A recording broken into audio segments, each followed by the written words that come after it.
जबर सिंह ने रूप के कान में कहा, रूप बसंत नहीं है, मैं समझ सकता हूँ, तू भी तड़पती होगी। देख, घर का मामला है, घर में ही निपटा ले, हम भी कोई गैर नहीं है। जैसा बसंत वैसा मैं, रूप किसी को कुछ पता नहीं चलेगा। फिर उसने बेहद वहशीपन से उसके कान पर अपनी जीभ घुमा दी। रूप की आंखें फटी हुई थी और सुर्ख लाल होकर उबल रही थी। वो बस हिलकर खुद को छुड़ाने का प्रयास कर रही थी। फिर जबर सिंह रूप की गर्दन को चाटने लगा। रूप को घिन आ रही थी। रूप कटारी अपने साथ लेकर नहीं आई थी। उसे अपनी बेबसी पर रोना आ रहा था। उसकी आंखों से पानी बह चला था। रूप की छूटने की कोशिश में वो गुस्लखाने के फर्श पर पूरी नीचे लेट गई थी और उसके ऊपर जबर सिंह सवार था। जबर सिंह ने अपने हाथ की पकड़ उसके मुंह से बिल्कुल भी ढीली नहीं की थी। इतने में ही सुजान सिंह भी दीवार फांद कर आ गया। जबर सिंह ने हंसकर सुजान सिंह से धीरे से कहा, बहुत फर्क रही है यार, पता नहीं इतना नखरा क्यों है भाभी में। सुजान सिंह ने भद्दी मुस्कुराहट के साथ कहा, एक बार हो जाएगा, फिर कुछ दिक्कत नहीं होगी, अभी घबरा रही है। ये दोनों ही दारू के नशे में धुत थे। दोनों पर वासना का भूत सवार था। सुजान सिंह रूप के सलवार को उतारने लगा तो रूप ने एक जोरदार लात सुजान सिंह के मुंह पर मारी। सुजान सिंह के होंठ से खून निकलने लगा। जबर सिंह ने उसके धड़ को जकड़ा हुआ था। सुजान सिंह ने गुस्से में रूप की पीठ में 2-3 जोरदार घुसे के प्रहार किए, फिर खड़े होकर रूप की जांघों पर लात से प्रहार किए। रूप दर्द से कराह उठी। प्रहार इतनी क्रूरता से किए थे कि रूप को बेहोशी छाने लगी थी।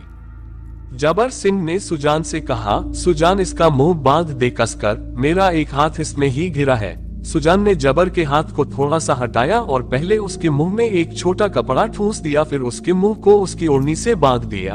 अब सुजान सिंह ने रूप के दोनों हाथ पकड़ लिए और उसे सीधा करके उसकी छाती पर बैठ गया।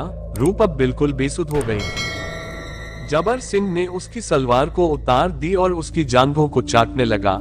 सुजान सिंह ने अपने एक हाथ को रूप की जांघों के बीच में घुसाने की कोशिश की। सुजान की इस कोशिश में रूप का एक हाथ आजाद हो गया था। रूप की चेतना लौटी और उसने गुस्लखाने में कोने में पड़ा एक पत्थर उठाकर सुजान सिंह के सर पर प्रहार किया। सुजान सिंह के सर से लेकर उसकी पीठ तक वो खून से भीग गया। फिर एक जोरदार लात का प्रहार उसने जबर सिंह के मुंह पर किया। जबर सिंह का सर दीवार में लगा और उसके सर से भी खून बहने लगा। उसकी नाक पर प्रहार हुआ था तो उसकी नाक से भी खून की धार बह रही थी। रूप भागकर गुस्लखाने से बाहर आई और अपने मुंह से कपड़ा नीचे खींचकर अलग किया और मुंह का कपड़ा भी बाहर निकाल दिया। रूप सिन्हिनी की भांति चिल्लाई, क्या बे भेड़ियों, मुझे हिरनी समझा है क्या, जो नोच खाओगे? शेरनी हूँ शेरनी। रूप ने बाहर पड़ी थपकी उठाकर अपनी तरफ बढ़ रहे जबर सिंह के सर पर एक और प्रहार किया। वो नीचे गिर गया। रूप ने इतनी तेज गर्जना की थी कि शोरन सिंह और उसकी पत्नी भी आवाज सुनकर बाहर आ गए। शोरन सिंह की पत्नी रूप को देखा, वो बिना सलवार के खड़ी थी। वो गुस्से में बोली, रूप क्या बावली हो गई हो, बिना ओढ़नी बिना सलवार के चिल्ला रही हो। रूप ने हाथ का इशारा जबर सिंह और सुजन सिंह की तरफ करके कहा, दीदी इनसे पूछो जिनके सामने मैं गर्दन तक घूंघट करके आती थी, इन्हें मेरी सलवार उतरी हुई अच्छी लगती है। शोरन सिंह और उसकी पत्नी ने खून में लथपथ जबर सिंह और सुजान सिंह को देखा। वो दोनों पूरा मामला समझ गए थे। रूप फिर चिल्लाई, दीदी ये मेरे जेठ हैं। जेठ का नाता पिता से भी बड़ा है। इनके ऊपर छोड़कर गया था मेरा बसंत मुझे, और ये यहाँ मेरी सलवार उतार कर मुझ में अपना हिस्सा बांट रहे थे। शोरन सिंह ने नीचे पड़ी ओढ़नी रूप की तरफ बढ़ाते हुए कहा, बेटी चुप हो जा, भीतर चलकर कपड़े पहन ले। रूप गुस्से में पागल हो चुकी थी। जिसकी मर्यादा हमेशा उसकी ओढ़नी के रूप में उसे ढके रही थी, आज उस ओढ़नी को उसके जेठों ने ही उतार फेंका था। रूप ने शोरन सिंह को धक्का दिया और बोली, ना जेठ जी ना, क्या क्या ढकोगे इस ओढ़नी से? ये देखो आपके भाइयों ने तो मेरी सलवार भी उतार रखी है। मेरी जांघों को चाट रहे थे ये दोनों। इन दोनों को मेरी मांग में भरा इनके भाई का सिंदूर ना देखा? इन्हें तो मेरी जांघों के बीच में देखना था। पूरा गांव देखेगा रूप को अब ऐसे ही। पूछूंगी एक एक पंच से, उस समाज से जो मुझे ब्याहने बाराती बनकर गए थे। पूछूंगी कि क्या यही आशीर्वाद दिया था उन्होंने मुझे। शोरन सिंह की पत्नी एक नारी ही थी। उसकी आंखें भी गुस्से से लाल हो गईं। उसे याद आ गई अतीत की कुछ घटनाएं कि कैसे इन दोनों ने उसको भी यूं ही अपनी वासना का शिकार समझा था। उसकी आंखों में क्रोध था। उसने आगे बढ़कर रूप को अपने गले से लगा लिया। एक अपनापन था इस आलिंगन में जिसने रूप को शांत कर दिया। वो रूप को अपने कमरे में ले गई। कुछ देर बाद वो बाहर आई और शोरन सिंह से बोली, कल रूप को उसके मायके छोड़ाओ। बसंत के घर में शोरन सिंह, सुजान सिंह और जबर सिंह को बाहर वाले कमरे में ले गया। शराब से उनके घावों को साफ करके हल्दी लगा कपड़ा उनसे लपेट दिया। तीनों खाट पर बैठ गए। एक खाट पर सुजान और जबर बैठे थे तो सामने वाली खाट पर शोरन सिंह बैठ गया। शोरन सिंह ने कहा, 2 दिन बाद बसंत आ रहा है। इतना सुनते ही बाकी दोनों के चेहरे फीके पड़ गए। जबर सिंह बोला, तुम्हें कैसे पता? शोरन सिंह बाहर देखते हुए कहा, बहुत बहादुरी से लड़ा है वो, कोई बड़ा मेडल भी मिलेगा। थानेदार खुद आया था बताने, बोल रहा था कि जब आ जाए तो खबर कर देना। कलेक्टर साहब भी मिलेंगे, उनसे सम्मान करेंगे उनका। जबर सिंह और सुजान सिंह की आंखें फटी हुई थी और उनके हाथ कांप रहे थे।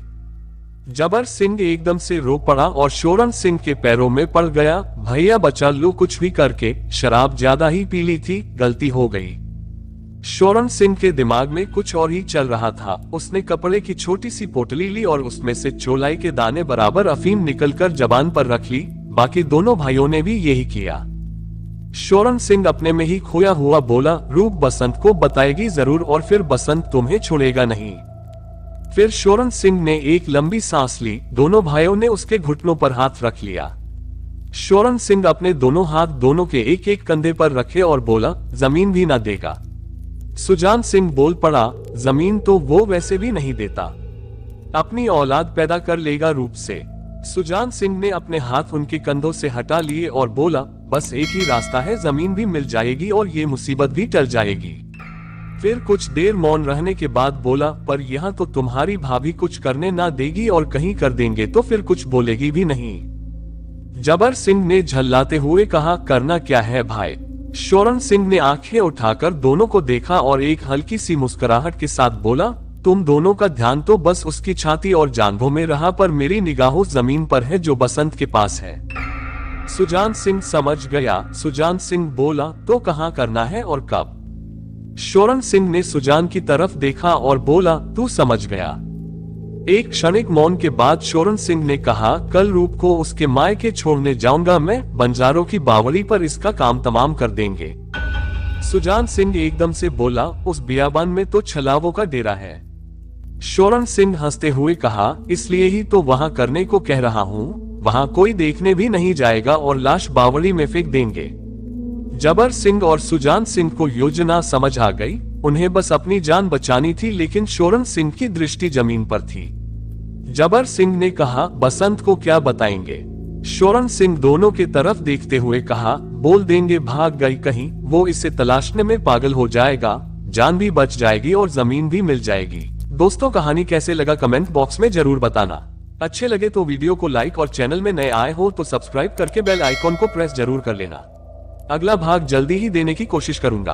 तो चलिए मिलते हैं अगले भाग में, तब तक के लिए धन्यवाद।